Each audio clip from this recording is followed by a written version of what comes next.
Go. Yeah!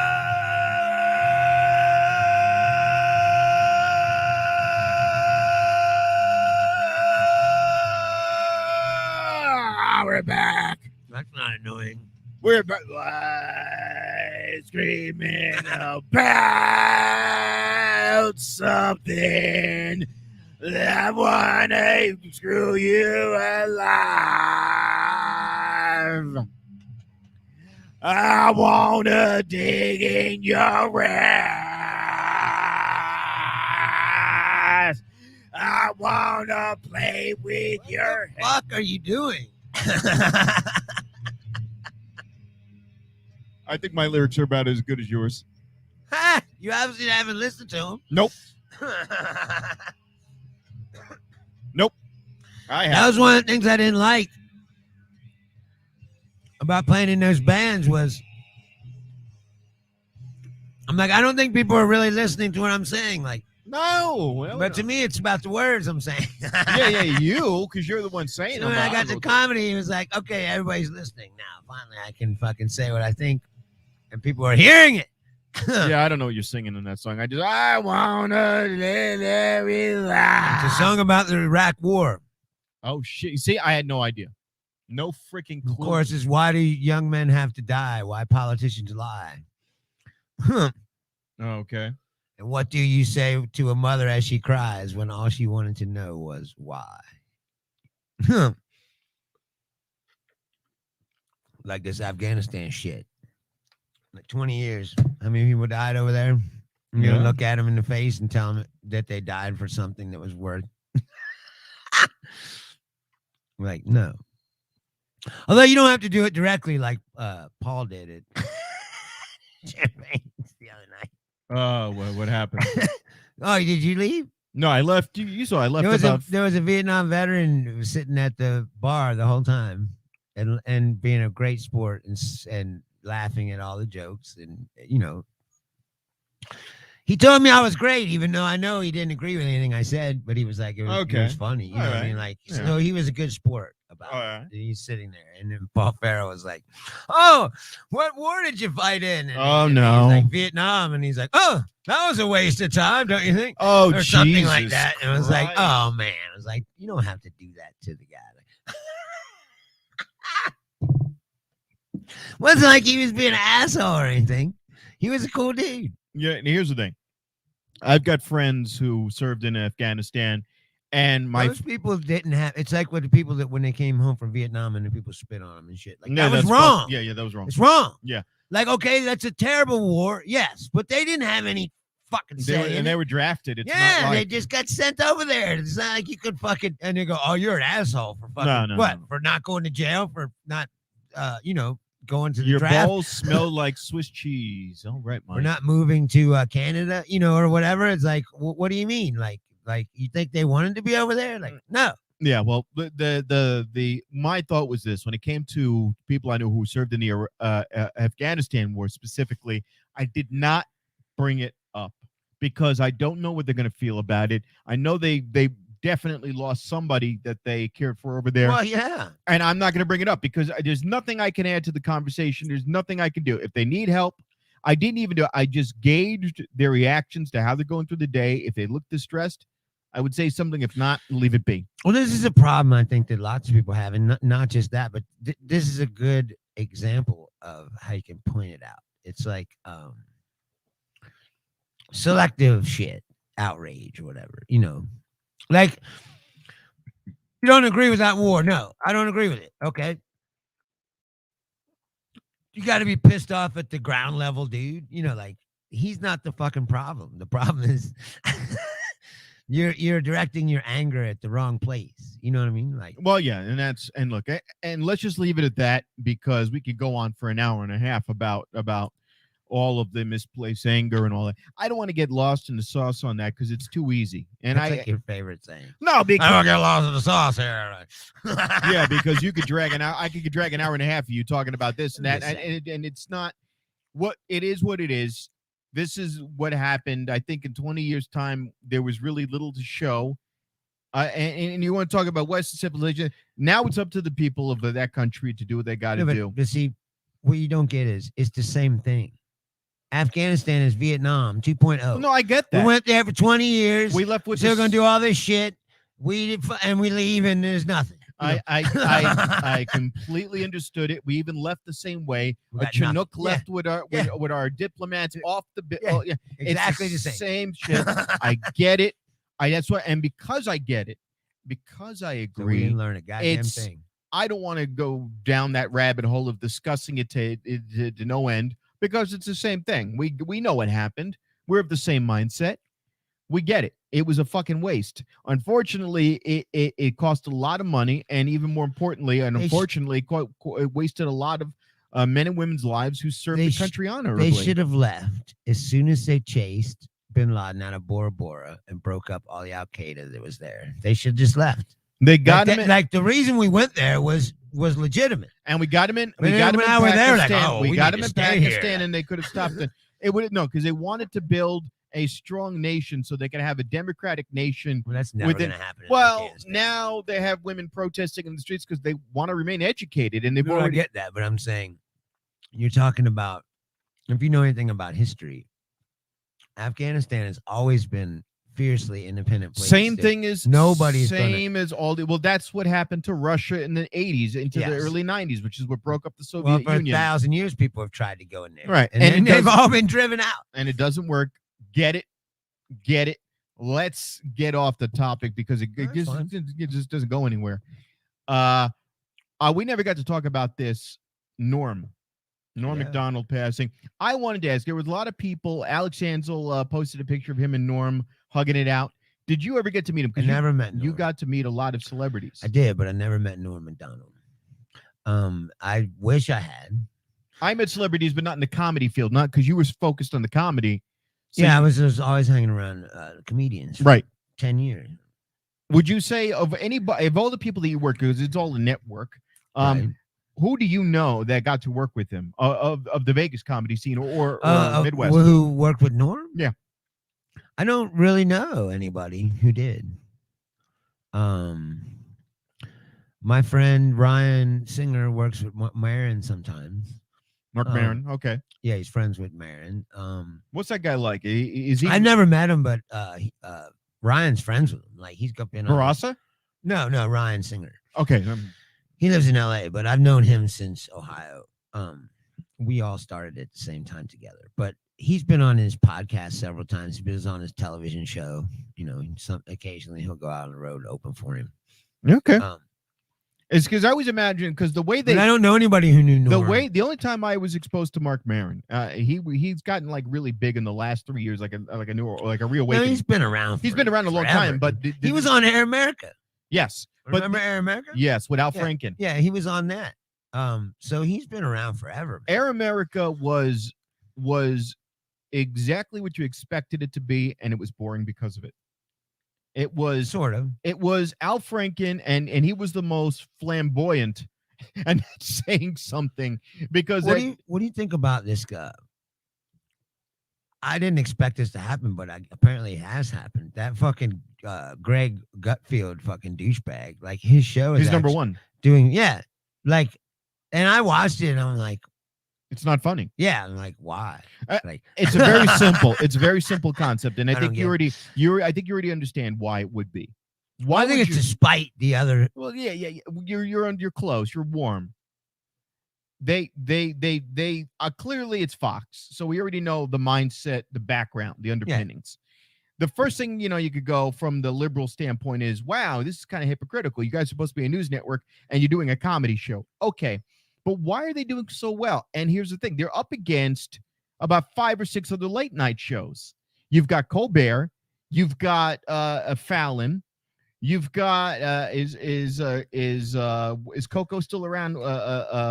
Conan, No, he retired. he retired. But you got 2. Oh, Jimmy Kimmel, late night with Jimmy Right, Kimmel. You got 3. You got 3 guys. So you've got all these guys. And what they did was last night their whole spiel was that everybody is discussing the climate change problem. They're discussing the release of the UN report, of the NASA report, that we've captured more carbon dioxide than ever before, and we've got to do something about global warming. And they're like, you know what? What's her name? Catherine Timpf, who's the blonde on that show. She's supposed to be the ditzy one.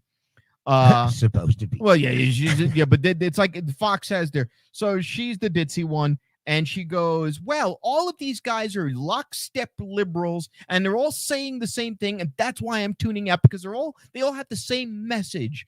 And I go, "Wait a minute, she's right. They do all have the same message because they all believe that they know that there's a problem. But if you are a conservative now."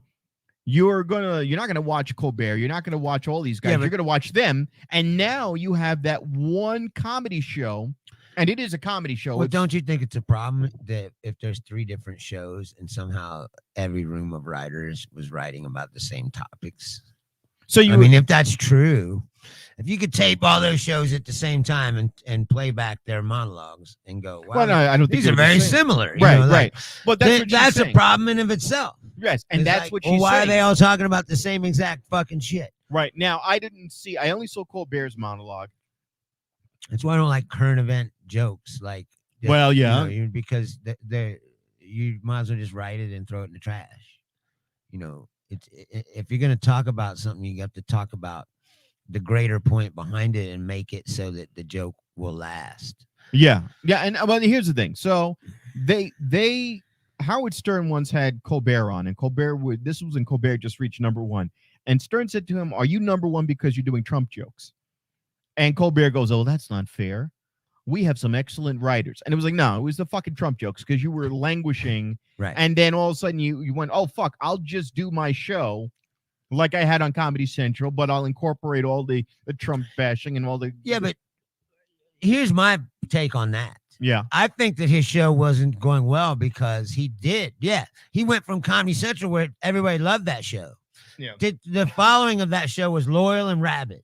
Right. They liked, you know what I mean? Like he had his own cult. What do you want to say? Right. They loved that show. Yeah, what he was doing. Then he went over there and he tried to change the show.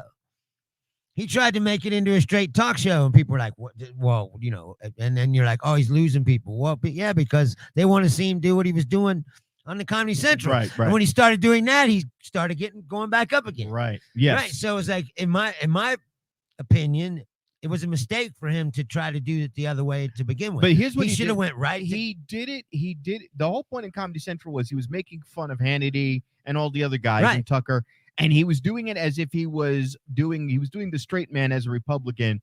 He didn't go back to that, but his first guest. No, but you know what I mean. Yeah, no, I know. Political stuff. Yeah, I know. But actually, you remember what his first guest was? Jeb Bush.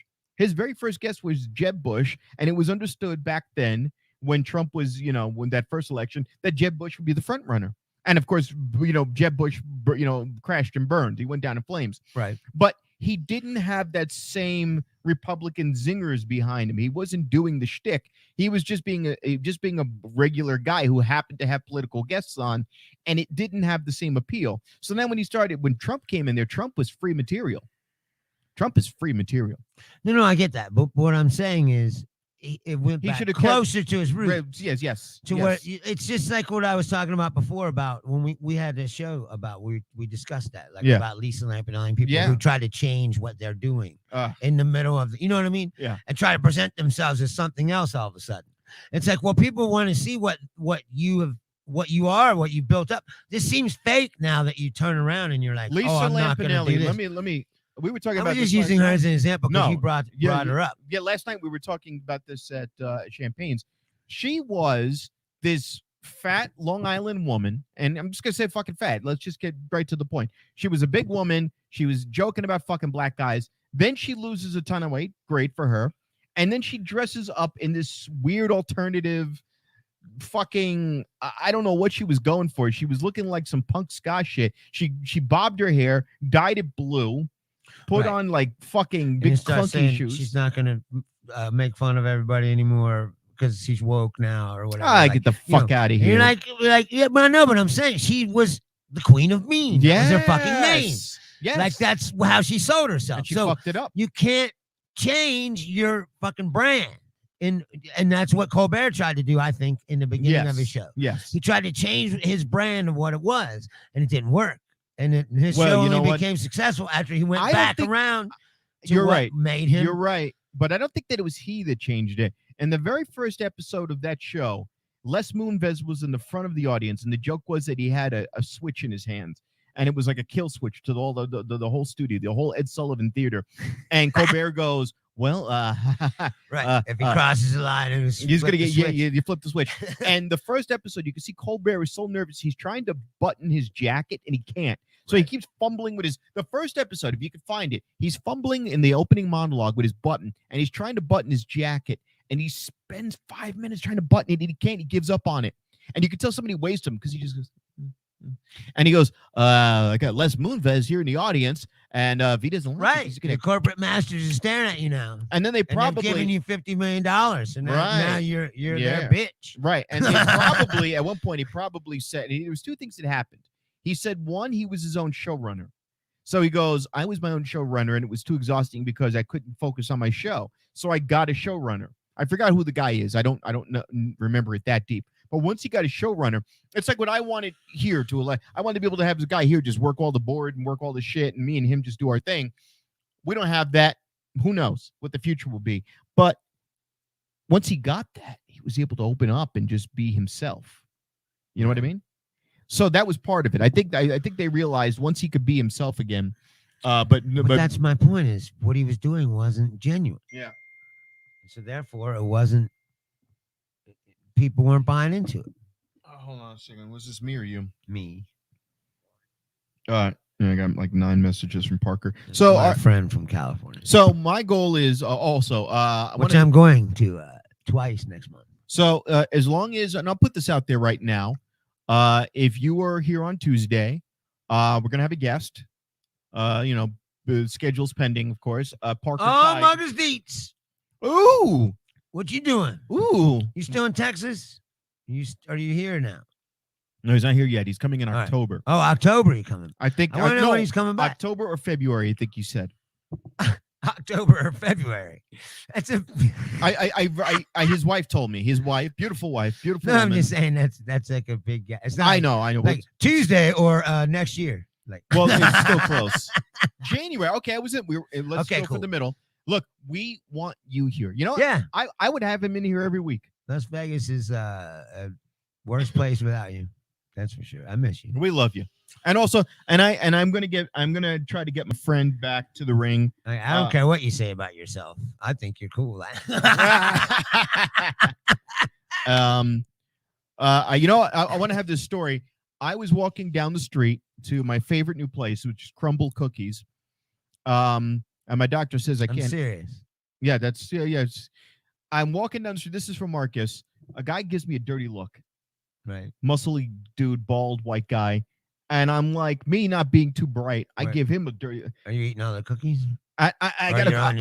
I'm about to lick on these cookies like you wouldn't believe. So he's looking at you like, because you're a big fat slob, and he's like a trained up dude. Like, right. Look at the fat fuck eating them cookies. Yeah. Make me sick to my stomach. So then I look at him and I go, my 6-pack ab stomach. Like I got like a 2-pack.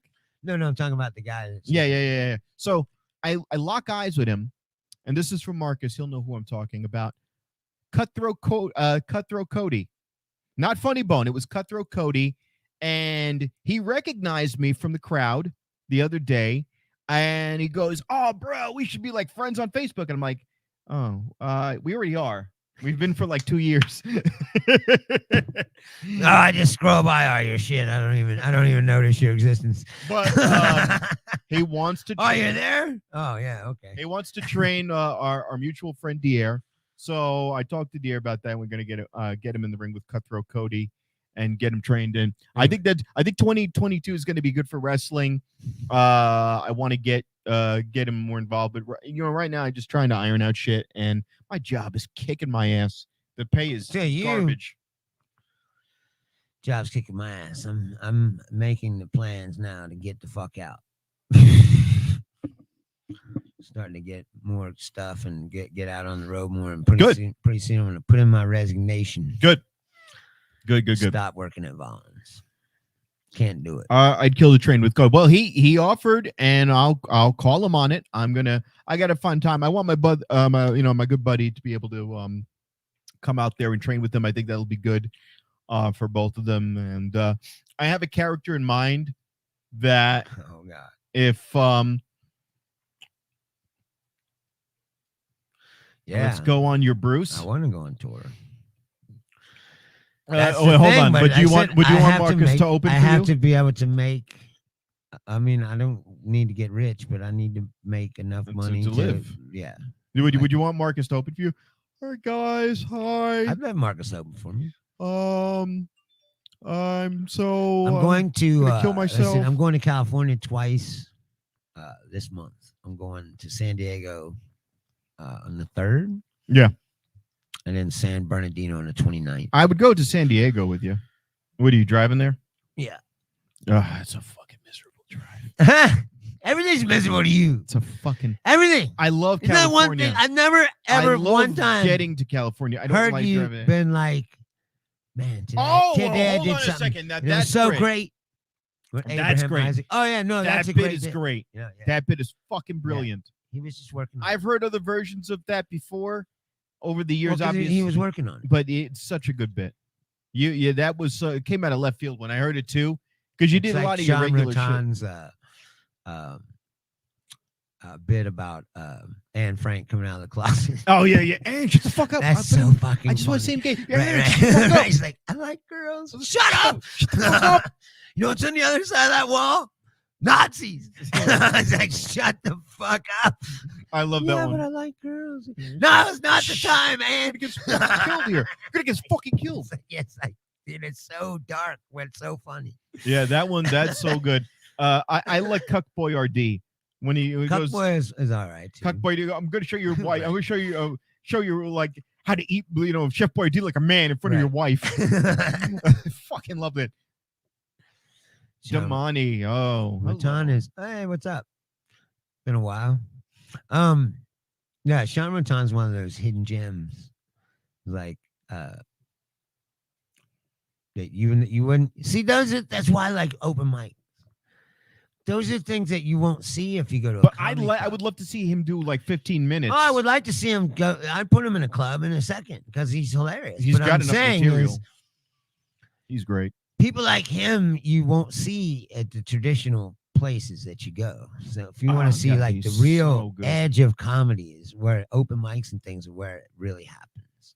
Like you could put Ty Rivera up there and he'll do jokes and he'll riff with the crowd, but to have material that's so unique, that's on a whole nother scale. Like no, that's what I mean. He's something. He's different. in another universe. I love it. I love the stuff he comes up with. And everybody else is the way his brain works is so much different. It's just the dog. He has a Chihuahua named Lucy. Just one of those interesting characters that you see. Yeah, you're like, this is not a normal person. I would love to see him get super successful. No, me too. Yeah, but it's the same old thing. It's why mediocre hacks get successful because they're focused and they. Well, that's what I never understand. I was watching a lot of the guys. Real artists are a lot of times all scattered the brain about, and they need somebody to point them in the right direction. Okay, I will do that, Marcus. There's a guy on the Howard Stern show. His name is Sour Shoes, and Sour Shoes is this random caller, and he can perfectly impersonate everybody. He impersonates Mad Dog Chris Russo. He impersonates Gary Delabate, Howard Stern's producer. Right. And not only does he impersonate them, but he memorizes entire segments of shows that they've done. Right. And repeats like some weird savant. Right. And word for word, he could do it. But he has the mentality of a 10-year-old. No, but that's what I mean.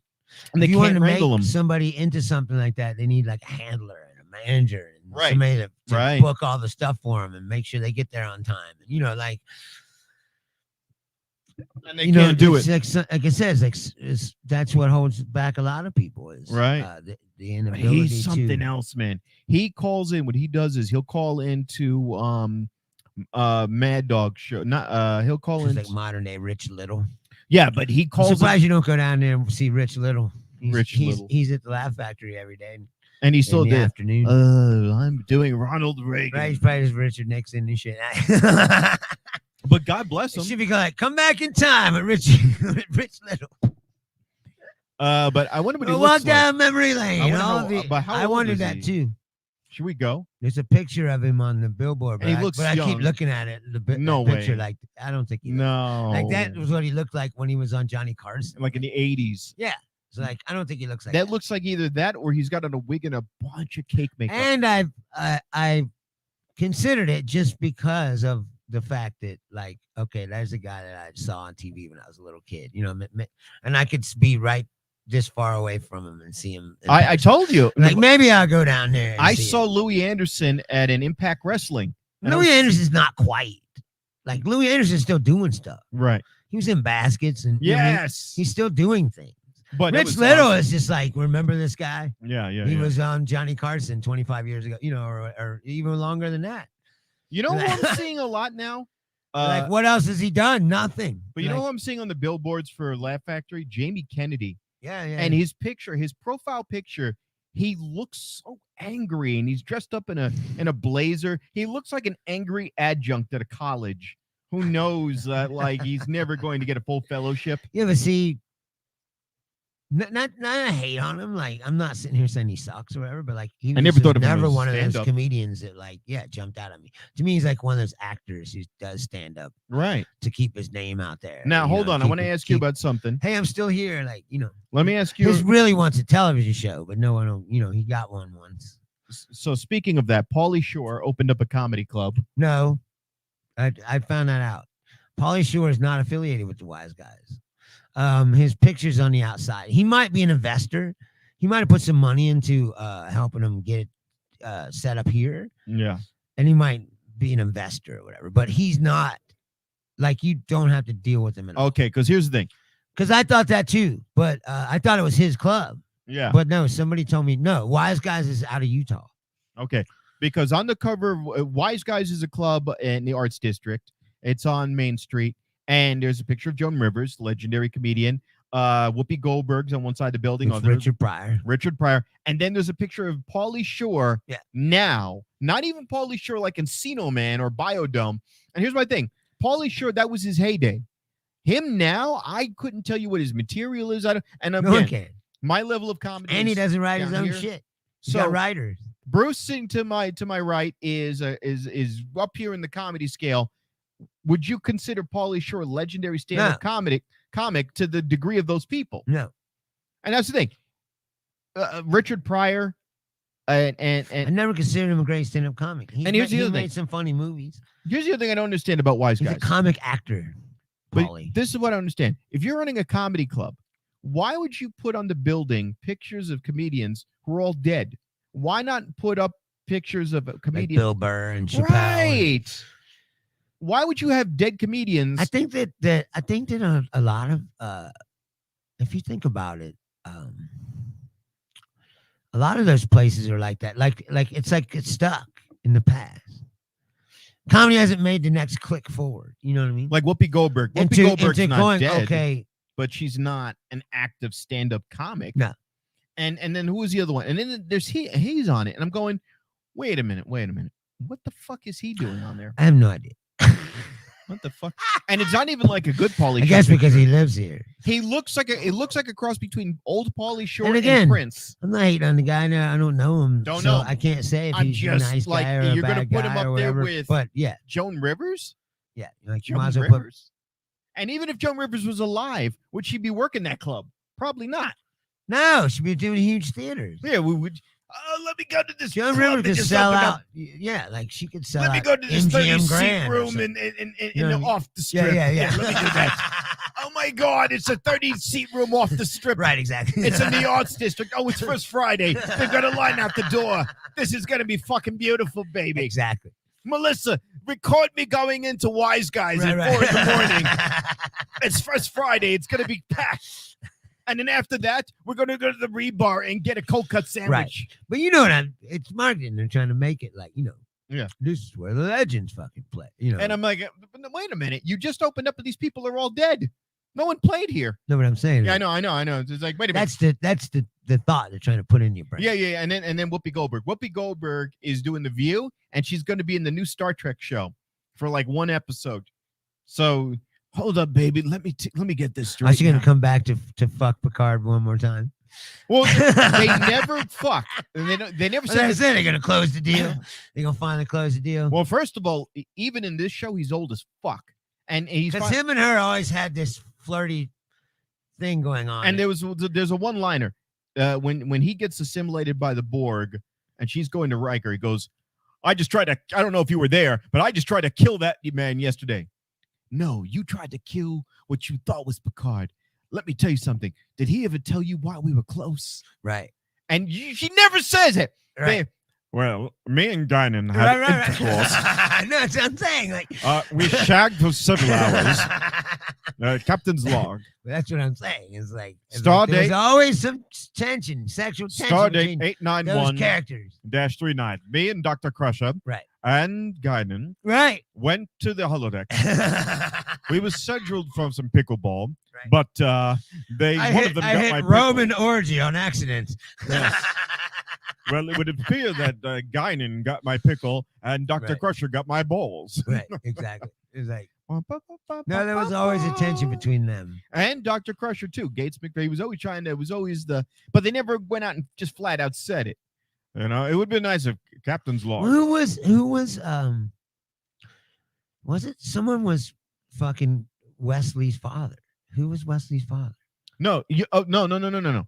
Wesley's dad dies before the show begins. Oh, okay. And so Gates McFadden, who played Dr. Yeah. Crusher, was dating Picard. There was sexual tension there, and then she gets assigned to the Enterprise. So the whole idea was So they had to quit dating. yeah, because but it was vague.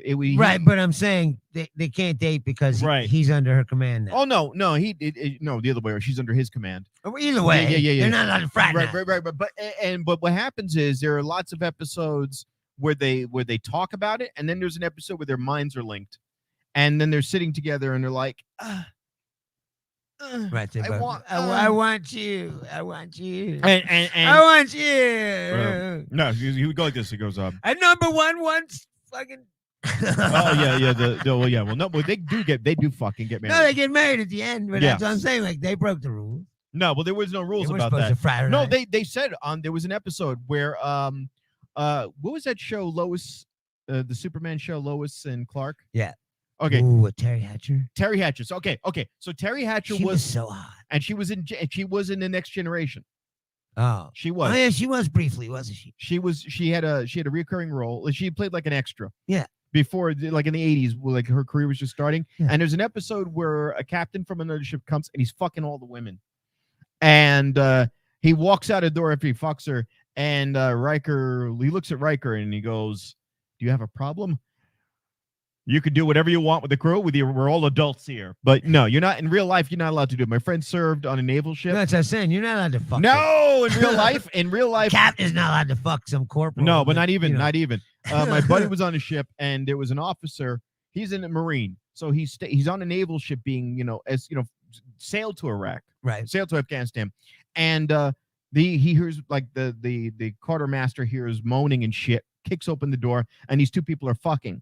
Now, if this was Star Trek Enterprise, they could do whatever the fuck they want. But in real life, both those people were thrown in the brig. Yeah, it's court-martial. Yeah, and they were I think, other than honorable discharge. Yeah, and they spent court-martial basically. Yeah, and they spent the rest of the war in a brig. Yeah, which is, if you don't know what the fuck the brig is, that your little military jail.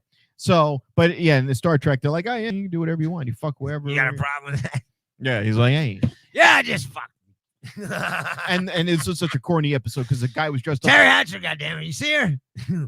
Jesus. Those tits are spectacular. Oh yes, and they're real. Yes, they're real and they're fabulous. Oh God, that show is so good. Oh God.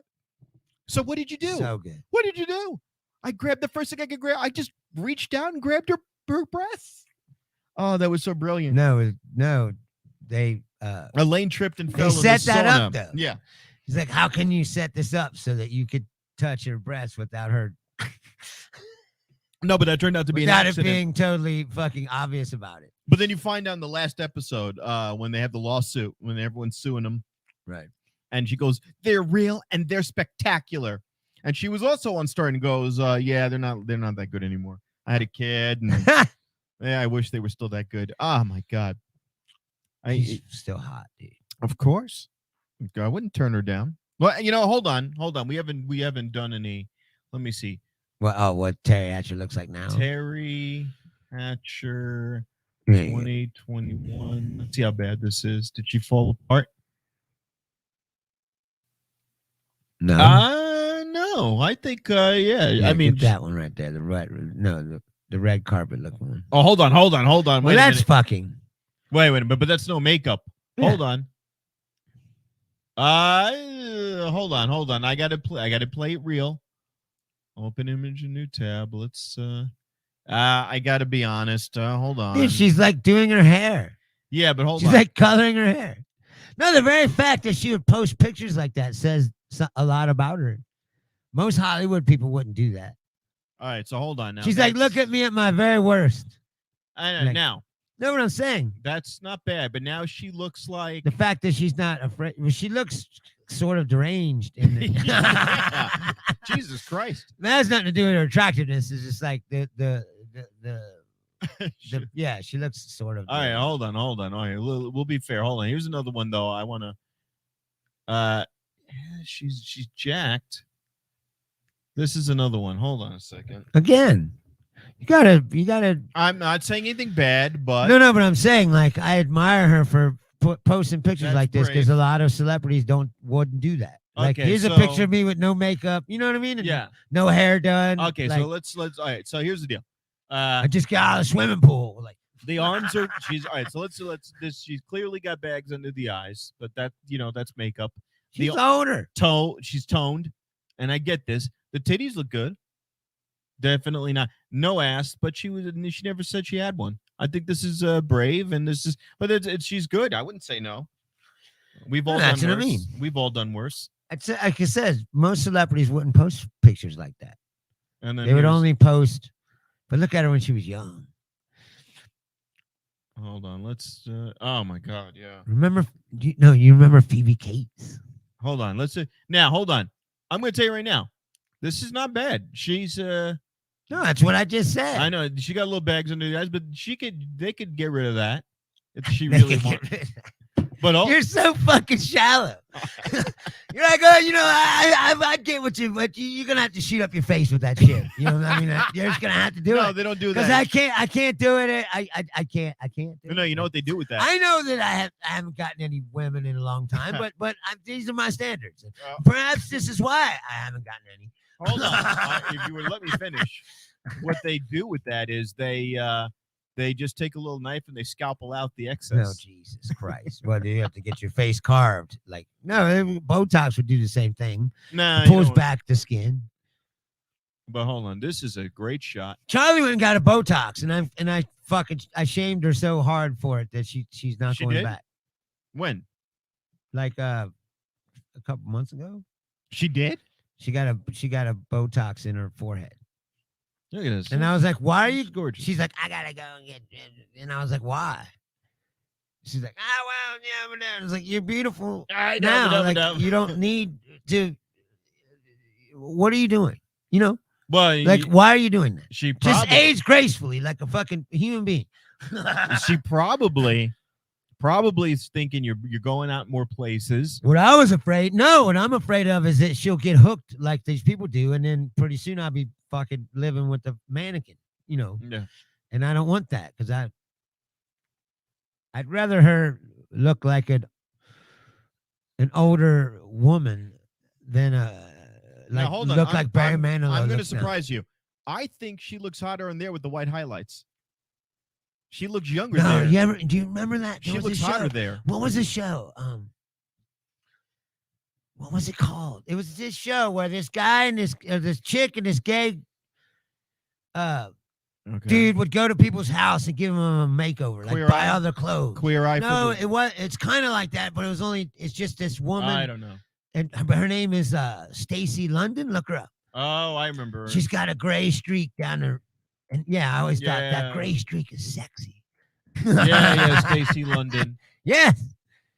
I never thought she was sexy. Remember that gray streak? Yeah. It's just something about it. It's like personality.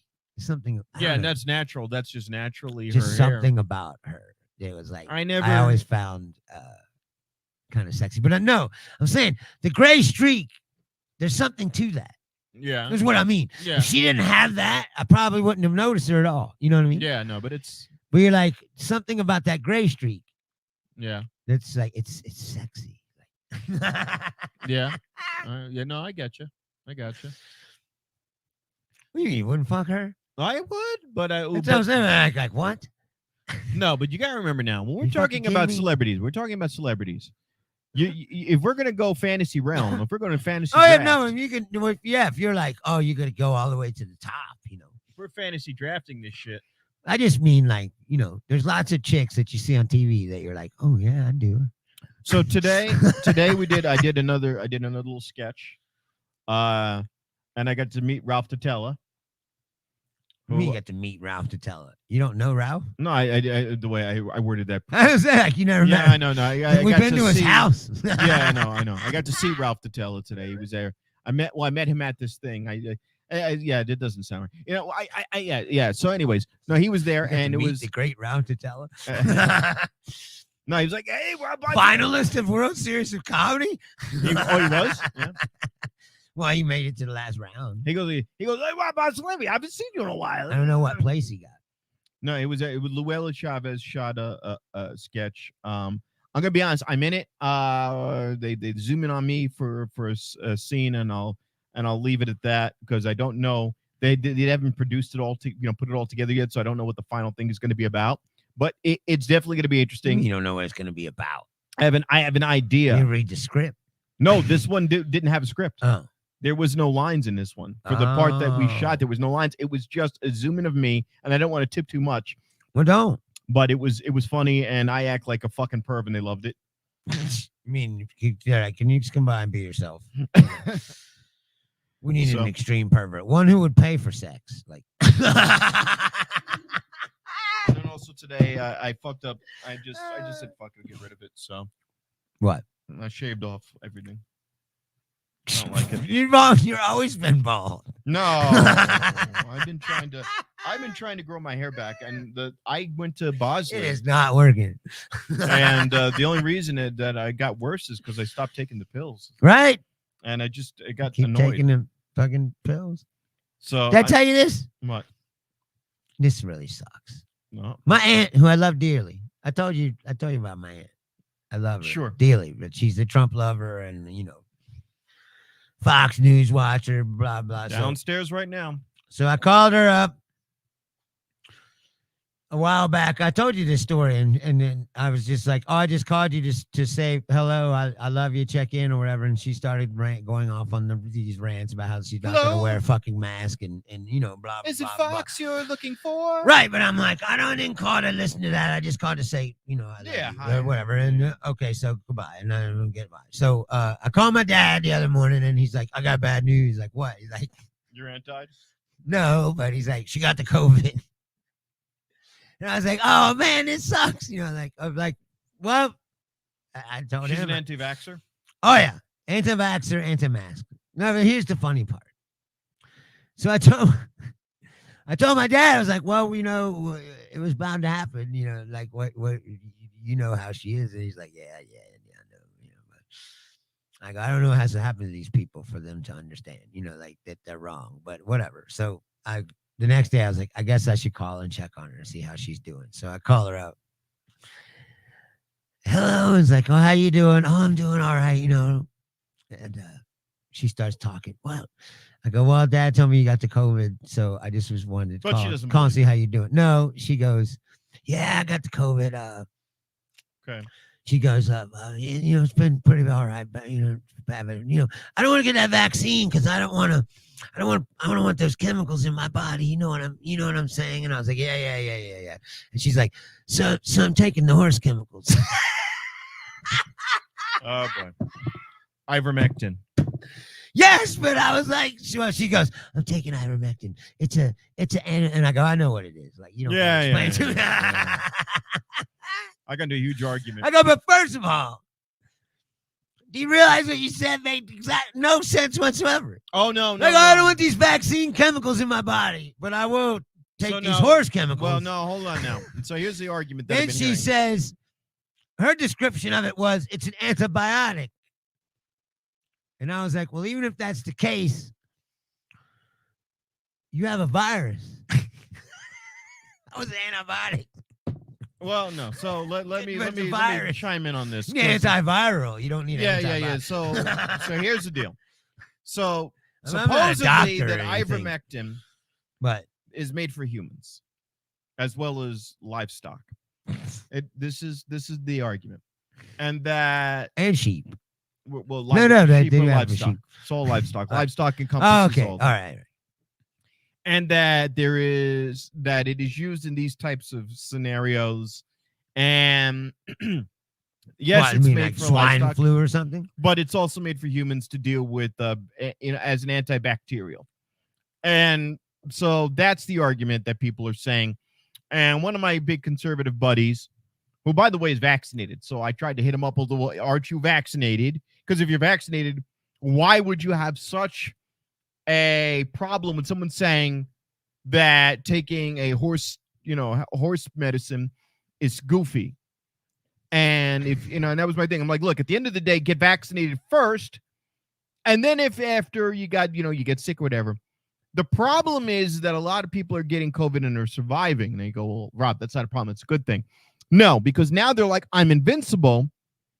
I don't give a shit if I spread it to someone else because I didn't die from it. And that's the problem. The problem is there aren't enough dire causes.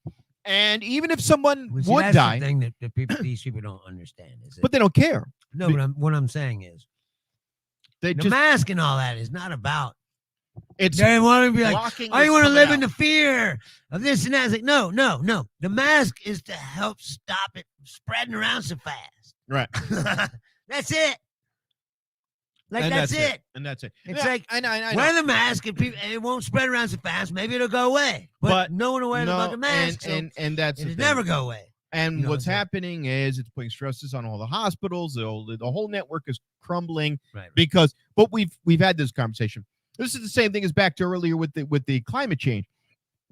You know what's burning worse than California? Siberia. Siberia is burning at such a great rate that it's bigger than all of the American forest fires put together.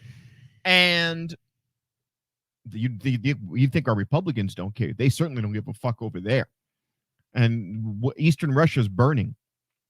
It's gone. They probably think like, oh, fine, now we can go in there and look for oil or whatever. Well, yes, actually.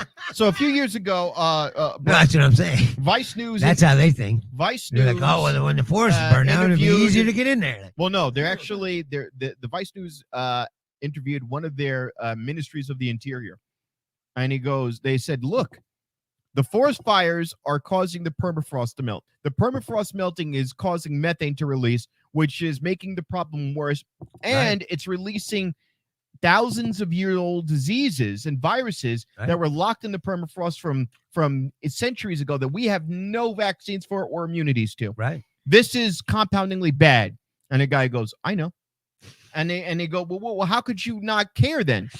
Look, for the first time now, for trade to happen in Russia, you have to go through the Red Sea to the Black Sea and through the Suez Canal, and that costs a lot of money. No, now they're waiting for the Arctic Circle to melt. It already is. They already have the plan. It already has. No, plan is past tense. Shipping. No, but that's what I'm saying. So now they go. Now we could go through the North Sea. Yeah. With ease. And travel with ease now, and we don't have to go around south. It's saving us tons of money. We're making a ton of money. We don't care because now our winters are warmer and we can move goods and services faster. Well, I was going to say that's another part. If you live in a place that's already fucking freezing cold, then it ain't so bad for you, is it? You're like, well, it's warmer now. Yeah, so now our goods and services are moving around Russia with ease. This is a great thing.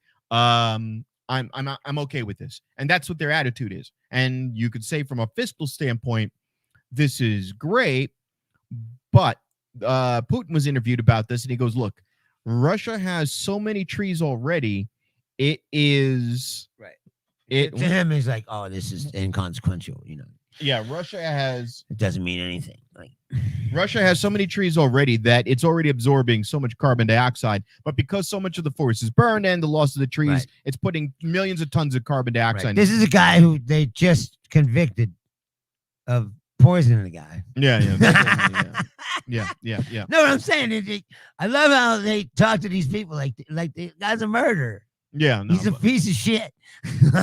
well, my thing is this. We I don't expect anything from him. Human race is so fucked. I know. I don't expect anything from him. I don't expect anything from Lukashenko. I don't expect anything from who's the guy in Brazil, Jair Bolsonaro. And what I'm who's saying, and who's Orlov or Mohammed bin Bonesaw over there in Saudi Victor Arabia. Orlov. Right, all of them. You don't. But I'm saying, like, these guys, like, they're fucking pieces. They're murderers. Yeah, I know, but piece of shit. They might as well just be mafia gangsters, and they're like, oh, he's the leader. But I don't get worked up about it, and I'll tell you why I don't get worked up about it, because I expected it. There's like that one line in the Joker. Hey, when you know it's coming, well, they used to pretend, at least. No. Now it's not. They don't even pretend anymore. Well, no, because their like, grasp on power, their grasp on power is loosening. Lukashenko's got riots every day, and so does what's his name? So does Putin. They have riots in those countries every day. Protesting Putin for years. He just kills a few people and then it goes away. No, it comes back up again, and then they kill a few people. They're pissed off because they can't get Navalny. They want Navalny to at least have a fair election. They'll never get it. That's why when it came to Trump and people go to me, you're talking a lot of shit about Trump, Rob. I'm like, yeah, but I'm calm about it because I didn't expect anything from him. I didn't expect him to do a good job, and he didn't disappoint. He had the chance to. He could have. He had the reach, and he wasn't there for that reason. No, but he could have. He could have actually done a really, really good job. He had the ability to bring together both sides. He actually had that ability within him, but he couldn't do it. I don't think he could have. By the time he got to the presidency, he had burned all the other bridges. No, he could have. All the bridges on the other side were No. He, at any time, Trump could have used his fame and went, all right, so we're here now. Let's do something great. We're going to build this Trump bridge in Mississippi. No, he could have done things like that. But that would have been enough. But I'm saying, I don't would have been enough. He couldn't have repaired all of here's the one thing after Charlottesville, it was all over. Oh, well, yeah, but there's no coming back. I'm talking about from day one. But here's the thing now. Now it's Biden and it's Harris. And there's a meme going out of the Texans rounding up the Haitians with the lasso. And it's just Harris's face smiling.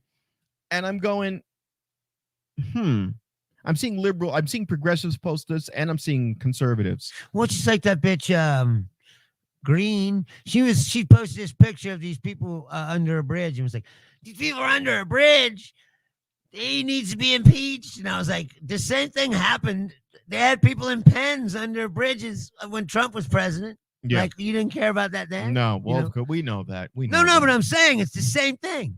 But that same shit is going on. And they were like, oh, now it's horrible, terrible. Like I will say this about Biden. We're not even a year in, and people are going to me, so what do you think of Biden now? And I'm like, dude, it's 9 months. I don't think anything of the guy. I think he botched Afghanistan withdrawal. And then what about everything else? I don't have an opinion. Yeah, but here's I don't have an people that say that about the withdrawal. Here's the deal. Trump made that deal. He said they're going to be out by a certain date, this date. Now, you either break that deal or you fucking follow through with it. And if you follow through with it, it's not going to be fucking very well organized because he didn't give you very much time. No. Here's the problem. So, you either fucking break the agreement or you fucking honor the agreement. No, it wasn't that he followed through. It was the way he followed through. He left too many supplies behind. Just saying in general. No. This is the problem. He fucked that up. He's put in a bad spot. He was, but he fucked it up all the same. He fucked it up for two reasons. Number one, he fucked it up because he left them way too many materials. He left all of the vehicles that we brought, all the weapons. If you watch the videos, these motherfuckers had AK-47s. Dude, now they're walking around. Same shit in Vietnam? No. We left in Vietnam. We deliberately were destroying equipment. In Vietnam, when they were evacuating troops and evacuating North Vietnamese, or excuse me, South Vietnamese, blow it up. We were taking Hueys, throwing them off the decks. We were getting rid of weapons. We were not leaving them materials. Right. These motherfuckers have Bradley fighting vehicles, Humvees, M14 Republic carbines, M16s. Right, yeah. They have Black Hawk helicopters, all American made, and now those are schematics and things that can be given to the enemies.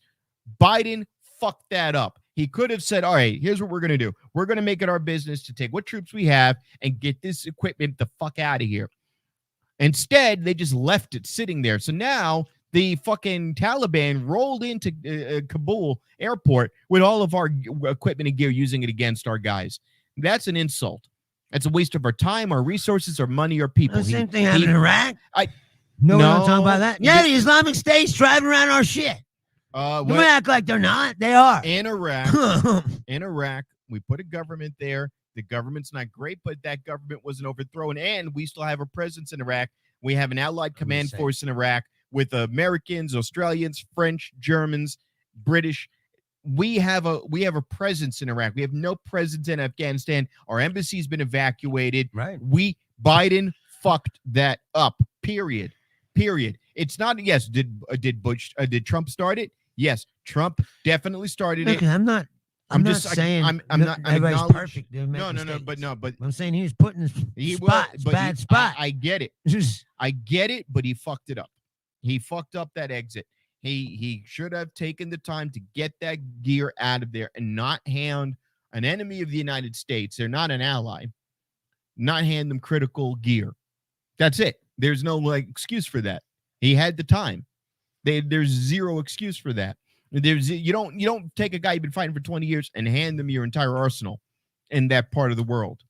And also, he could have taken some of those airstrips and just said, we're going to hunker down here. You might have enough people to take over the weak parts of the country. We're going to hunker down here, and we're going to keep a military presence in this one little region. And again, that would break the agreement that Trump made. Then he could have just done that too. Because but I'm saying, guess what? You honor your agreements or you don't. Yeah, but would Trump have done the same now? So, I mean, Trump. Who gives a fuck what Trump would have done? Exactly. Who gives a fuck what Biden would do? Trump was trying to bring them to Camp David. I know. My point is, like they're legitimate. Biden now, and here's what your conservatives would say. Your conservatives are going to go, well, whether or not that was a good deal or Trump's deal or anyone's deal, Biden should have changed course. And you know what?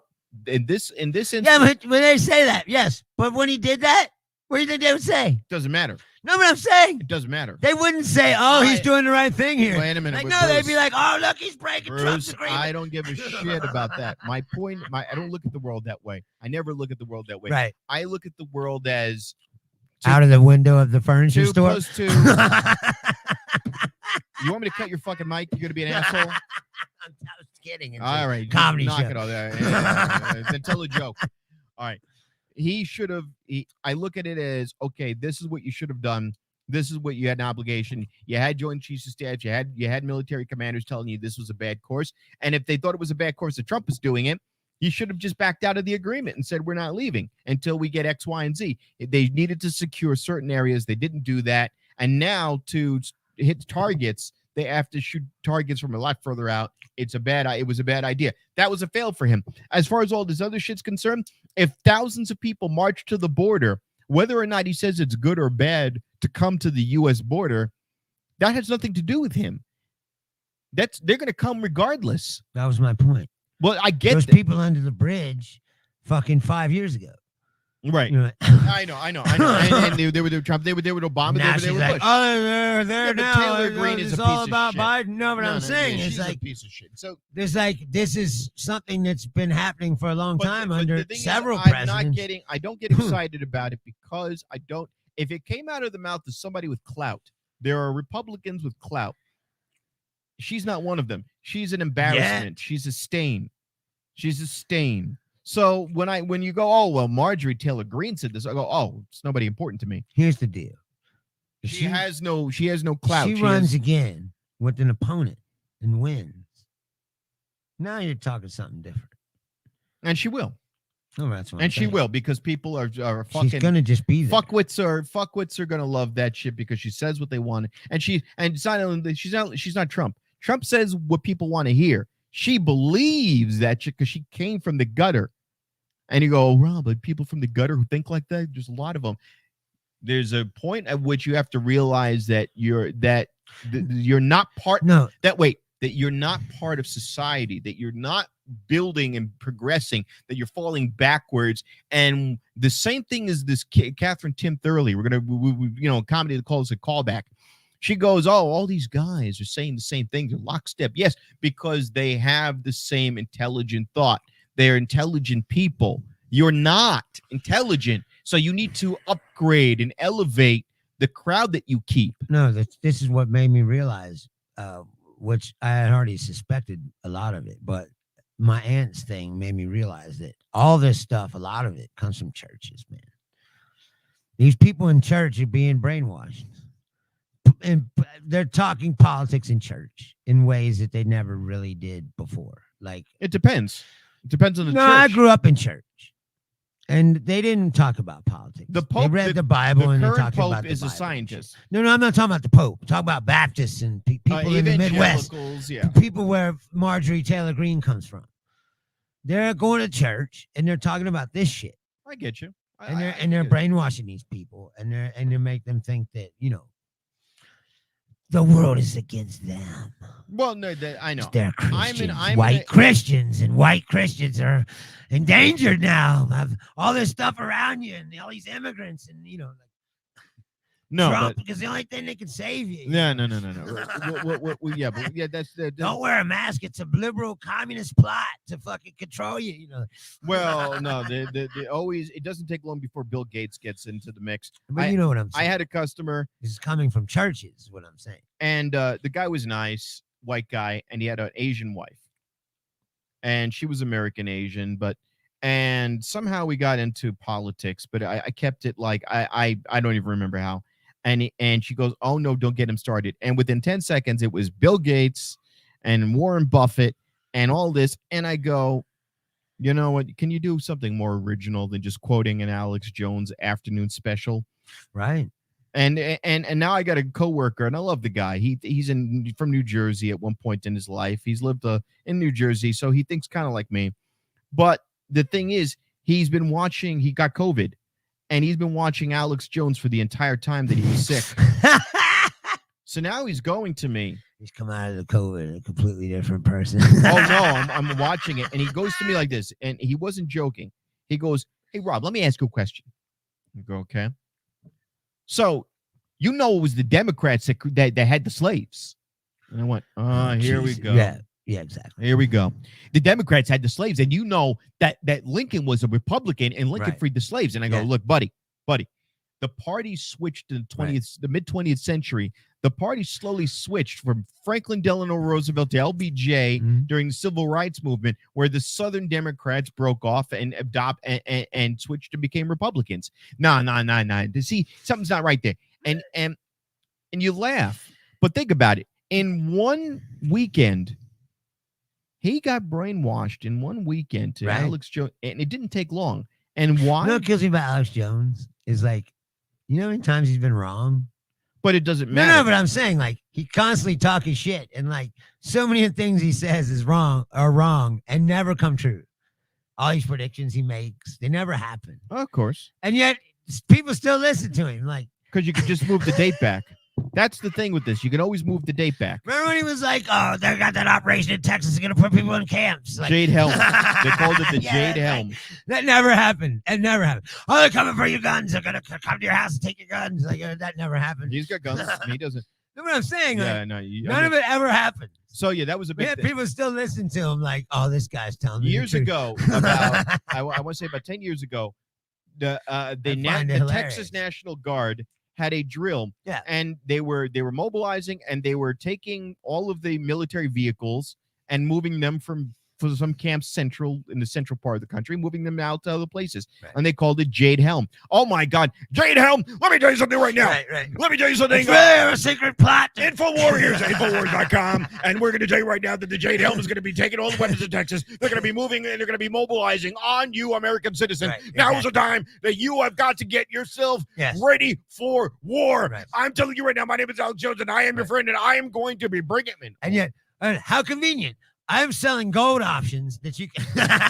And then what we're going to be doing right now. And bone growth hormones. We're going to be doing whatever. right now the X95 bone growth hormone. Yeah, exactly. What this is going to do, it's going to grow your bones. It's going to make you more. MP5 drive meals that you need. This is going to be growing bones. This is going to be growing bones. This is going to be growing materials that you need to survive. Now, let me explain something to you.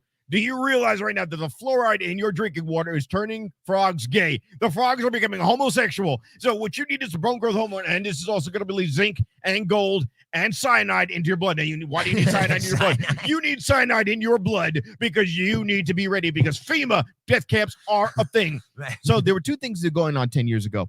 He had the Jade Helm and also FEMA death camps. And what they had was that these FEMA death camps, he had these plastic 4x4 containers that could hold 4 bodies. So he's going like this. All right, now here's what's going to be happening. If you can see right now, FEMA has ordered bullets and FEMA has ordered biodegradable coffins that can hold a family of 4. That is a family. That is your mom, your dad, little Jimmy, and little Jessica. My point being, he's wrong all the time. No, Bruce. You are part of the globalist agenda. And yet, nobody cares. Bruce, you are part of the globalist agenda, and let me explain something to you. How drunk are you, Mike? My friend, you are a part of the Chinese global agenda by Xi Jinping to force me to remove my nipples, and these are American God-fearing nipples, and I will not do it, damn it. I will not do it. No, just like it takes a special kind of person. All you have to not realize, like, Bruce, it's easy. Dude, this guy has not been right about anything. Why am I listening to him? Bruce, because first of all, everything he says is wrong. From the moment I started to hold on, Bruce, I want you to think logically. Step out of the box of Bruce Leonard. From the moment I started doing his impersonation, it went. People started watching. Number one, we know that even me doing a shitty impersonation of him is more entertaining than us complaining about him. Number two, you act like that's like not some random thing. No, like somebody was like, "Oh, look, they're doing that." Wait a minute, Bruce. They Number don't one, know what we're doing. They just click in. People are watching. Number one. Number two, he is entertaining. And that's what I'm trying to get you done. I said to you, dude, you're a comedian. You have a show. You have a mic. Fucking 86 the nonstop politics and get on the comedy. I'm not a monkey. And I'm like, dude, people want to be entertained. Alex Jones is fucking entertaining. And that's the reality. And you could laugh at. He's got millions. You've got. I don't give a fuck about that. But that's not the point. No, it is the point. No, the point is fucking entirely he's full of shit. It doesn't matter. It doesn't matter, Bruce. This is what your brain can't handle. Your brain goes. Your brain fries. Your brain melts. No, my brain really can't handle. Seriously, it's sitting here listening to you sometimes. Fucking dude, because you don't get it, man. You don't like get you sell it. couches, dude. That's all you do, dude. You don't have anything to hang your hat on. You're stacking Delmonte cans. No, but I'm saying you don't do anything. You stopped doing the things that you were doing when I met you that I thought was you're really somebody you wants to do something. Dude, don't insult me as a backdrop. I don't know what you want to do. I'm here. This is what I want to do, and I want you to get into it, but you're not. And what I'm trying to explain to you, this is what you don't get. This is the arena where you have not 5 minutes, but 5 hours. People get that. They get Alex Jones because he's fucking entertaining. This is the arena where you can be as entertaining as you want to be for as long as you want to be. 86 the drama politics. 5 hours. You can do that. And he gets on every day and he knows that to do the politics, you have to be entertaining about it. That's the difference. It's a difference from saying he's lying. It doesn't matter. It emphatically does not matter. That's what you can't wrap your brain around because you become indignant about it. And I agree with you. I agree with you politically, Bruce. You and I agree with you politically. You are correct. And like 99% of your assertions politically, I agree with Bruce Leonard. Right. But life isn't about facts. Life is about perception. And he reaches a greater audience, lying or not, and he taps into them. And he knows their anger because he believes it with them, and it becomes a cycle. I tell you bullshit, and you spew it back to me. Then I go, wow, we're in agreement. This is the Trump cycle. The Trump cycle was, I'm going to watch Fox News. I'm going to repeat what they say. Wow, they think like I do. I'm going to repeat what they say. And it becomes a cycle. And then you have this patented audience that never, ever leaves you. Alex Jones, for all of his lying and bullshit and drug-induced garbage, has a audience because he's entertaining. No one would go to church if it wasn't entertaining. My dad would leave the Catholic Mass every Sunday annoyed that he went. He doesn't go anymore. Now he watches televangelists. Why? Because they're entertaining. And you laugh. It's a better presentation. But see, that shows a touch of ignorance because no, it's just funny. It's not, but all of these guys, all of these people understand something that you're sell not your tapping bullshit into. product as long as it's fucking. Well, that's it. If you're going to do anything in life, the whole point of life that's is not true. I'm good at doing stand-up. Yes, you are. Stage, but microphone. I go up there, and you're not a liar, and you're honest about what you do, and your jokes are quick to the point, and you don't get too lost in it. You'll do your Trump joke is spot on to the hypocrisy of it all, but you will not have the audience they do until you understand that the presentation is more important than the content. The way you present anything is more important than the content. That's it. That's it. Whether you like me, you don't like me, you can think I'm full of shit. You can think I'm a guy in the sidelines with no skin in the game to have an opinion. I'm just saying. But that's the reality. Those guys, I worked in radio for fucking 10 years, went to college for that, studied that. I got to interview a lot of people. Right. I got to interview Kenneth Cole. I got to interview Brunson. I got to interview politicians. I got to interview Giuliani. Right. I got to interview fucking Chuck Schumer, the leader of the Senate right now. And I could tell you the guys who did well and the guys who didn't do well. The guys who did well knew how to speak to a crowd. They knew how to target an audience. They knew how to do that. All right. When Al Sharpton, do you know who Al Sharpton is? Yes. Okay. Al Sharpton has who doesn't, first of all? A lot of people don't. And you're laughing. I'm not buying into that. A younger generation doesn't know who he is. I mentioned that. Our generation knows. They probably do now, though, because they put him on MSNBC. He's not on MSNBC anymore. He has one show a weekend. He used to be on primetime. He was on all the time. That's my point. You're behind just a little bit. And it's not enough. I don't pay attention to it anymore. That's what I do. I read all my shit. That's fine. And you're like, oh, these people just spew back what they see on TV, just like me. You can make a joke, you can laugh, but that doesn't make you right. That's kind of what you just said. No, but people, how did Trump pick members of his cabinet? He picked people of his cabinet because they were either donations or he sold them. He picked Lawrence Kudlow to be his secretary. He's on CSNBC. And he picked Lawrence Kudlow's on Fox Business. You see what I'm talking about? But used to be's not enough. If we're talking about today, not 10 years ago. We're talking about today. This is what's happening today. These people know their audience, and they don't care. Their audience is not savvy enough to double check what Alex Jones is feeding them.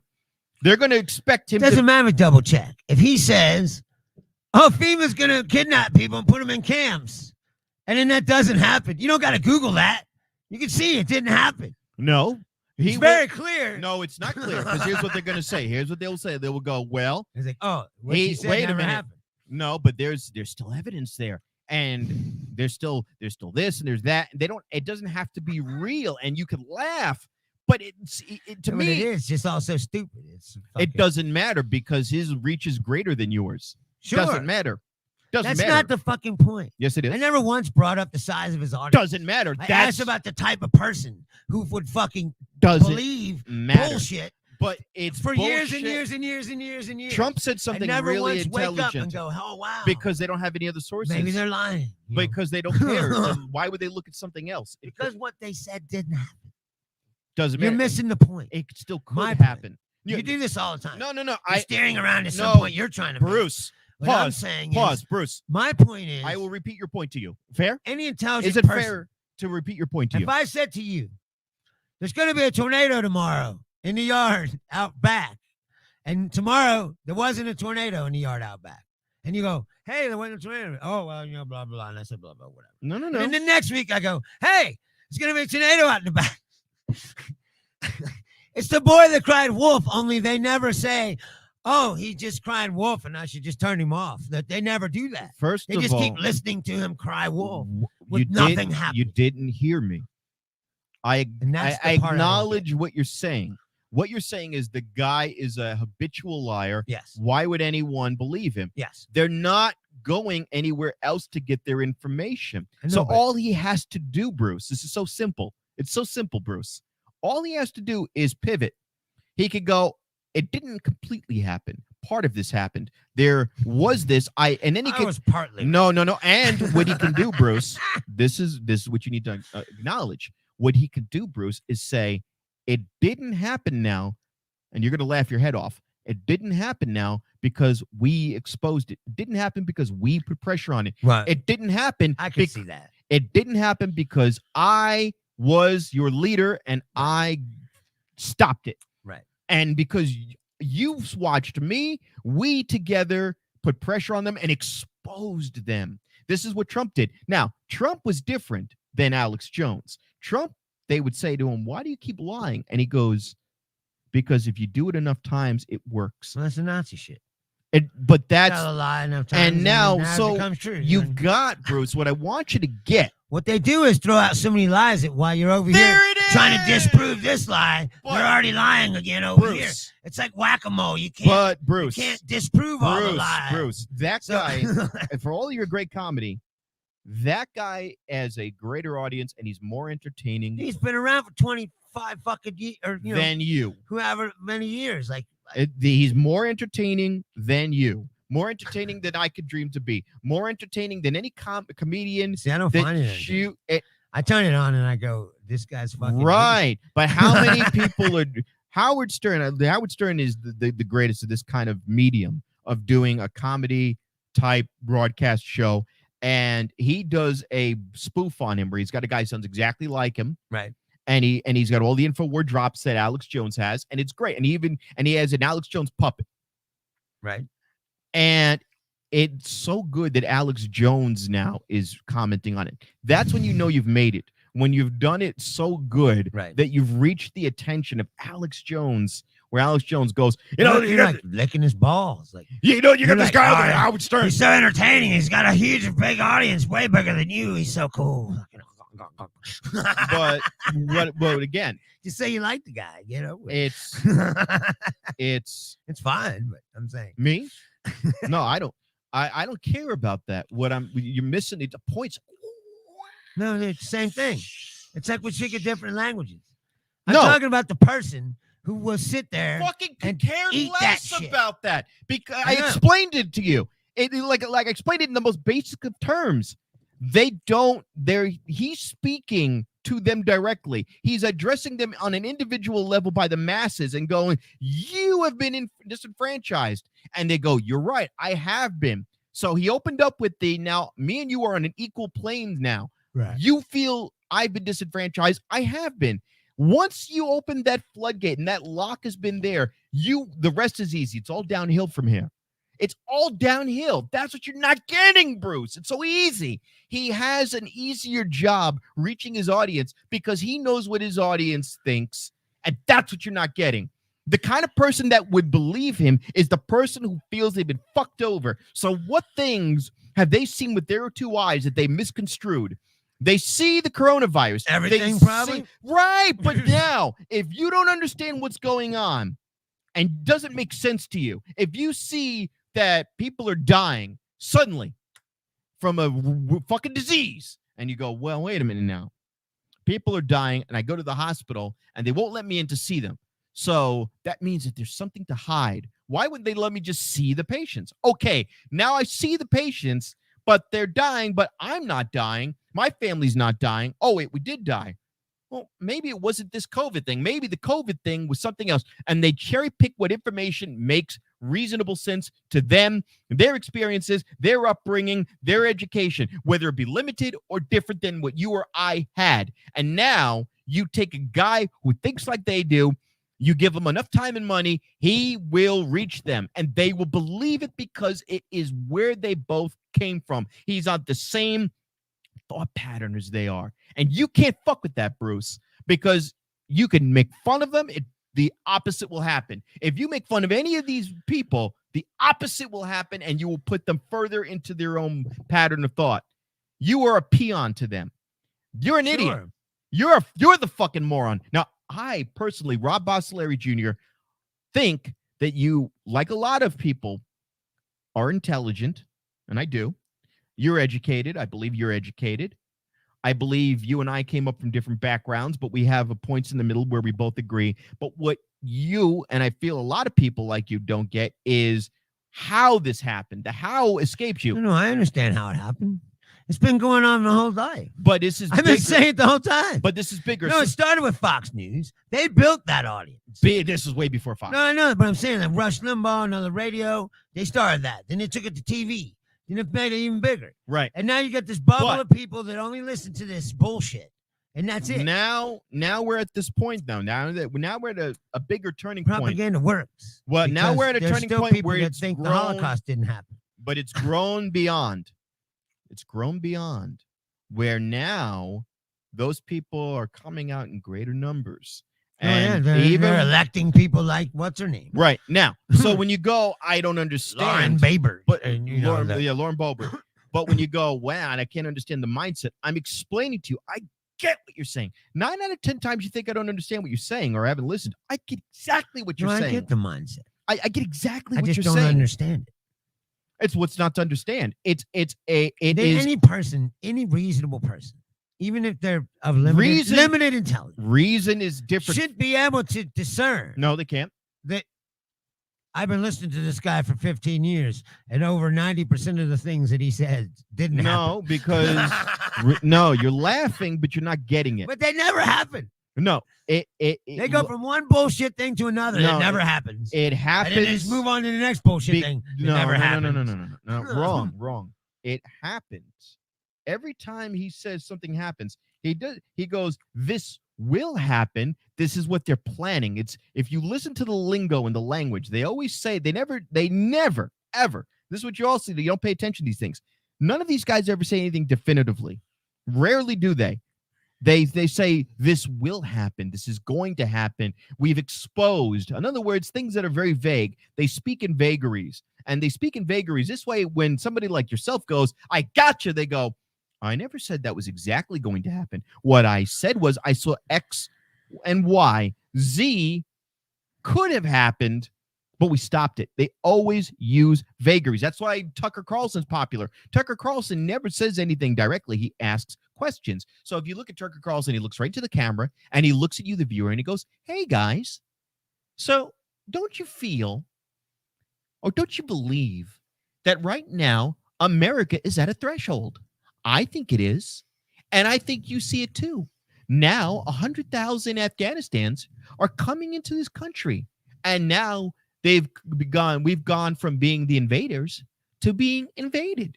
But that's just how I feel. How do you think about this? What do you think about your rights as Americans being trampled upon? And he asks the question. He's not saying anything. He's literally asking questions. And it's so effective because he doesn't have to be responsible for what he says there. You don't see. Well, and his lawyer went into court and said everything he says is bullshit. Doesn't matter. Doesn't matter. You're laughing, but this guy's. No, he did. He literally did. Look, he said no reasonable person should be expected to take Tucker Carlson seriously because it's just entertainment bullshit show. They do. No, but he's in court. It doesn't matter, Bruce. You could go, I gotcha. Bruce Leonard's idea is, we gotcha. And they go, this is what they would do. If Tucker Carlson walked in front of you and this is what they would do to you. They would look at you and go, how cute. Here's the Ha-Ha Lounge. I'm going to go make billions on Fox. And that's what they would do because they don't care. They know their methodology. I don't either. Right, but you're the one grinding and going, and I'm going, so this is why I don't want to talk about this because it goes nowhere. It's to beat this, you would literally have to do the exact same thing that they do, but from a liberal. And they tried it with Air America. They tried it with Air America, and the problem is that the people that they got from Air America was Rachel Maddow was from Air America, and Al Franken was from Air America. Can't get it out. And wasn't Alan Combs also? I believe before he died. And all of these people were fucking boring. Right. And then we go, hey, Al Franken, man. Yeah, but you can't put some rabid communist, liberal up on radio The only guy, because that would freak him out even more. right? There's only two guys I've ever seen. Ed Schultz, who's a fucking bulldog. What's his name? Lawrence O'Donnell. And he's always he's an actor. No, I know, but I'm saying shitty little. I know, but I'm saying he acts like he's fucking. He tries to act like. Well, they put him against Hannity. Spine. They put him against Hannity for that very reason because he's anti-Hannity. Right. But he gets angry sometimes. Yeah, but he's a ham. He's a ham. That's why they put him up against Hannity. But the other guy is Bob Beckel, and I've said this before. I remember Bob Beckel. He's always just like a guest. Yeah, well, no, he never had his own show because he said he was on the 5, and they had him on the 5 briefly. They had him on CNN briefly, and he was a fill-in for Alan Colmes, and he is he's a bulldog. But the problem is liberals and progressives they're not watching TV in the same way. They don't get their media and consume it in the same way the conservatives do. Like I read my shit now. I From don't where? watch What are you reading? I read everything. I'm curious. No, just give me what's everything. What do you mean? I'm a Washington Post. All the shit that I fucking post online. Yeah, well, Wall Street Journal, New York Times. Okay, don't Washington get defensive. Post. This is the opportunity. No, the reason why I ask is this is the opportunity for Vice News. Right. This is the opportunity for you to share with people so they can learn from you and glean from you and learn things that. This is what I'm trying to get you to do is to share the info, not the intent, but the info. Well, I read everything. Like I said, I don't believe that any one source of news is not enough. Right. Everything is slanted by the writer's opinion, by the, whatever else. So to really learn something about whatever you're trying to learn about, you have to read several different sources. Fair.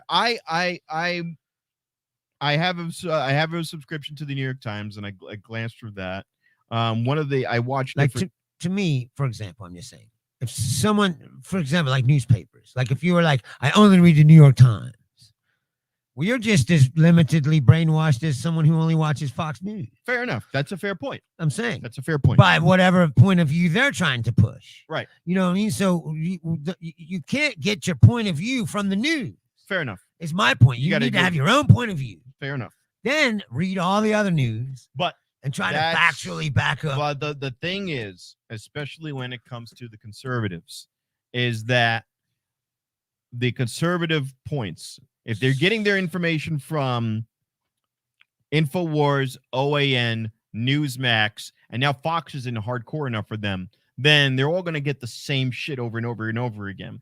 Well, that's what's funny about that chick saying that about the late night show. Right. It's like, well, if you turn on all those channels, they're all talking about the same shit. And I didn't watch, and you know what? And she was saying that. I guess she knew it ahead of time because all those shows are taped in like 6 in the afternoon, 5 in the afternoon. Right. So I guess she probably, because she's in Manhattan, that she knew what they were going to be doing.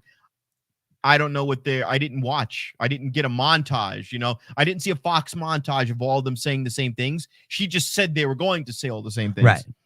But you know as well as I do that if you had 3 devices, you could record OAN, Newsmax, and whatever Fox. Yeah. All at the same time. Yeah. Right.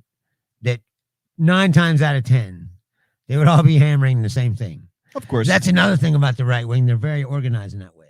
Yes. They're very like message oriented. Yes. Like this is the fucking message that we're going to push, and they push it on every fucking one, on Breitbart, on every fucking thing they have. No, what I'm saying, well, that's the one that you read. Yeah. But they're still talking about the same shit. Guaranteed. They're very coordinated in that way of like, we're going to hammer this. Yeah. Well, here's what I'll say. And then I got to go. I gotta go to work. We're going to go in a few. I've been watching Vice News, and you can read them too. I'm lazy when it comes to reading. I'll be honest. My sources of information are coming from Vice. I sprinkle MSNBC. I always like Bill Maher. I don't think Kareem is right on this. I think Bill Maher has the right guests. I think he's interesting. He gives the guests enough time to speak, and he rarely cuts people off. By comparison, he is by far one of the best moderators that you're going to get. Right. And as far as his beliefs on religion, Kareem called him an Islamophobe. I'm sorry. A woman in under the Taliban had her thumb cut off because she applied nail polish. That's the kind of shit that he doesn't like. He doesn't like what they did to Khashoggi, Jamal Khashoggi, that the Saudi Arabians extremists, right? But that's the of kind, any kind, right? But that's what he's talking about. He's not talking about somebody who wants to just a Muslim who wants to pray, or right. You know, he's not talking about that. So and that's why I disagree with Kareem. And he said bad shit, and he got nailed for it. When he said, "I'm not a house," you know what? He got nailed for it, saying, "I'm a house N-word." He got nailed for it, and that was that. And people cut him loose. He had Ice Cube on the next week, and Ice Cube smacked the hell out of him. You know? So I think Bill Maher is one of the greatest guys. I like watching Last Week Tonight with John Oliver, because he'll do a story that no one's ever seen. He touch on a topic. That's the kind of sources I watch. I do not do CNN. I just don't. That's one everybody always says too. I don't do CNN. Oh, you get these bumpers over to CNN. Like, I don't. You know the last time I turned on CNN? The only time I ever see it was I was sitting in stuck in the airport or something. It's on the TV. And my father is a very hardcore Republican, and he'll have Fox on. His thing is Gutfeld, and he'll say, "Look, these people are making me laugh. I don't find it funny." And he goes, "Well, you wouldn't find it funny, but for people like me." No, you know, and he's right. I think it is though. It's spite. No, They're laughing. No. Really? No, it's not. This is what they believe. It's like they're assholes. No, but they say some asshole shit. Here's the thing: they even have a wrestler. laugh. They have a wrestler who comes on about once a week. His name is Tyrus, big guy. Met him at Fry's when he was popular in the WWE. And these people genuinely, Bruce, believe what they're saying. They believe they're in the right. And that's the one failing you have, is when you're approaching somebody and you think they're doing it out of spite and they really genuinely believe what they're saying, you're coming from behind. I'm talking about the liberals. What do you mean? It's all about spiting the liberals. No. Gutfeld, what I'm saying is, yes, there is that element the of people that are watching it because they're like, I ain't watching them liberals. Right, but they believe what's coming out of their mouth. That's if I'm doing something out of spite, Trump does stuff out of spite. These guys believe what's coming out of their mouth as the word of God. It's gospel. It's this is the right way to live. They believe they're fighting an uphill war against a weird society, right. And that's the way they're approaching life. And once you understand that, then you can come at it more holistically than these are my enemies. No, you have to understand. I never said that one time. No, but the way you approach it with, wow, these people, could they be so stupid? And I get that. I feel that way out of frustration. But when you talk to people of that mindset, they're like, but this is what I really believe. They'll calmly say that to you. This is what I believe. I believe that life begins at conception. I understand that afterwards these people also say that women are deadbeats and they're just sucking society on social welfare program to raise their bastard kids. But in the moment, they'll also say, I believe the life begins at conception and that life deserves a chance. It's a contradictory thought. It's a contradictory attitude. And you would say spitefully, why would you fuck over somebody that you just forced them to have a kid? But they believe both sides at the same time, even though it's contradictory. Right. And you would go, wow, you're really fucking stupid. And I would go, 22-year-old Rob would go, wow, you're a fucking idiot. Why would you say these women are whores, but then also demand that they have the kid? Right. That's a horrible thing to do. Right. But they believe it, and they believe it in a moral sense. Right. Guns. Dude, Rob, it's better to have one and not need it, man. It's better to have one and not need it. And you go, well, I believe that. You have handguns, may I? Yeah. You have handguns. I know people who have arsenals. I don't know why you ask that question like it's some like. No, because I don't know. Because I'll tell you why. Like, oh, would you like I'll to tell keep you that why. A secret? No, I'll tell you why. And where I grew up in Yorktown Heights, New York, the next county up is Putnam County. In Putnam County, a journalist put out the names of every gun owner. I forgot why he did it. It was from That's kind of shitty. He did. He put out the name of every gun owner because there was something that happened, and he was like a super liberal, and he in a local paper he put out the name of every gun owner, every registered gun. Yeah, well, yeah, wherever he could, every registered gun owner he put right. So So the reason why I ask is some people might not want you to know that they're packing, because then you don't want somebody to come into your house, not kicking your door open and trying to get your arsenal. Nah. I know you don't, but I don't got an arsenal. No, I know what you have. I know what you have. But I know people guns. who have hands like enough guns to fight off the ATF, and you go, wait a minute. Well, you know what? I only need one bullet to kill that dude. Right. Well, take his shit. Right. Anyway. So, but he's got an AR-15 and he's going to shoot you from. I know, and that's the thing. So I ask out of, to me, if you have firearms, I want to ask out of respect, because somebody might know where you live. You never know. Self-defense. Right. So Bill Maher has firearms for the same reason. So does Howard Stern. And you're going to hear me. And dude, you will hear me mention those two guys a lot, because Howard Stern is the greatest fucking media guy of all time. Tough if you don't get it and you don't like it. Fuck you. He's the best. And Bill Maher.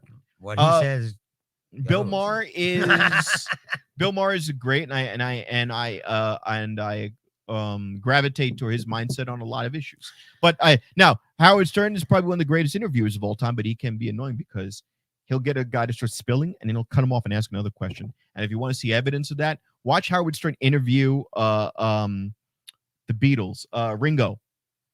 So what was it like being on the Beatles? Well, it was actually quite great. And I remember in Liverpool. Hey, what did you think about Paul? Hey, I never finished my first answer, mate. Right. And then he was like, do you want me to answer your fucking question, matey, or do you want to just keep asking me questions?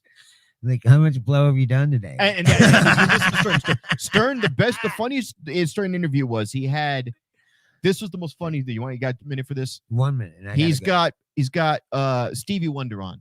So Stevie Wonder's sitting by the piano, and a lot of people who sing on the Stern show, they don't want to do it because it's like 6 a.m. and if they're from the West Coast, it's even earlier. So Stevie Wonder's in there and he's going,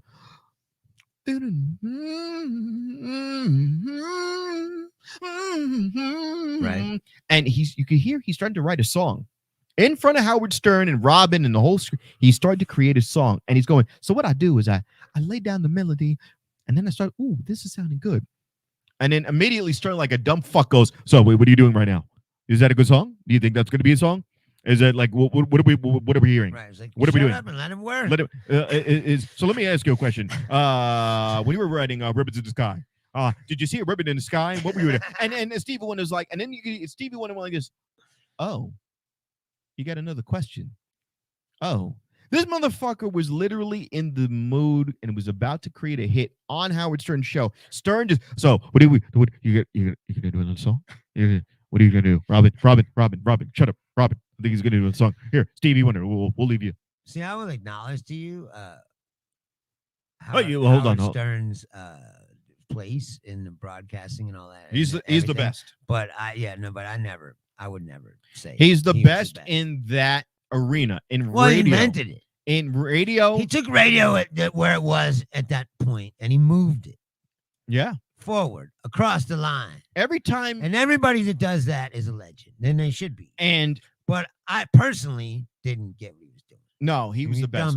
He was taking the normal paradigm. He was taking. All right, we're going to. I really have to go to work. He was taking. You said that 10 minutes ago. And he just wasn't even. I have an actual job I have to report to.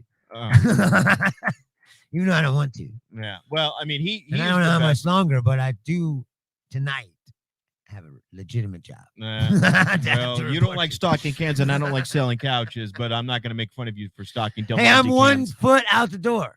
I ain't going to be there much longer. All right. I promise you. Well, we'll see. And I will be a full-time working artist. Hey, when this happens, we'll. But here's the thing. So I've came a long way. So our goal is nothing. My goal is this. The goal is to get Parker Tygon.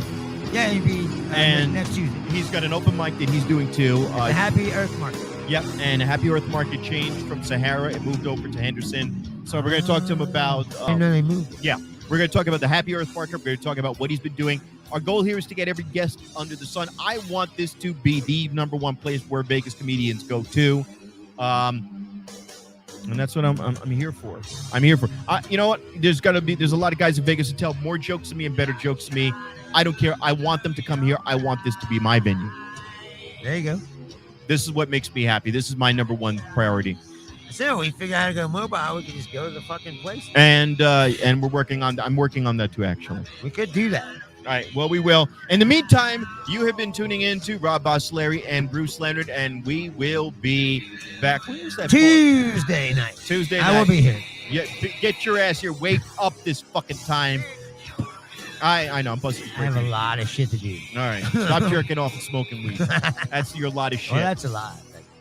Anyways, good night, guys.